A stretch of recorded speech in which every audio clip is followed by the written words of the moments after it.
আছে ছোটবেলায় আমরা সন্ধ্যাবেলা টিফিন মানেই বুঝতাম এক গ্লাস দুধ চা, তার সাথে বিস্কিট, মুড়ি, টিভি আর ফ্যামিলির লোকজন মিলে আলোচনা। নমস্কার, আমার নাম পাপিয়া, আপনারা দেখছেন আমার চ্যানেল সানশাইন পাপিয়া। আচ্ছা বলো তো, যখন আমাদের মন ভরাক্রান্ত হয়ে যায়, একাকিত্ব ফিল করি, তখন তোমরা কি করো? আমি কি করি সেটা বলছি। কোথাও এক কাপ চা হাতে নিয়ে বসি, চারিদিকের পরিবেশটাকে দেখার চেষ্টা করি যে সেদিকে কী চলছে। হতে পারে সেটা একদম প্রকৃতির মাঝে, হতে পারে সেটা শহরাঞ্চলে, হতে পারে সেটা সূর্য নামার দৃশ্য, হতে পারে সেটা মাঠে খেলাধুলা করা বাচ্চার দৃশ্য। এবং সেই দৃশ্য দেখতে দেখতে যখন চায়ে চুমুক দেই আর বিস্কিটে কামড় দেই, বিশ্বাস করো সমস্ত টেনশন মাথা থেকে নেমে যায়।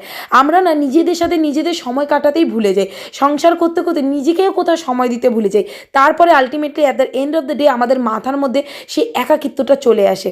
আর আজকে এই একাকিত্ব দূর করতে আমার সঙ্গে ছিল অ্যাজ ইউজুয়াল লালু। প্রতিদিনই লালু কালু সবাই আমার সাথেই থাকে, তাদের সাথে থাকলে মনে হয় আমার একাকিত্বটা আরও চলে যায়।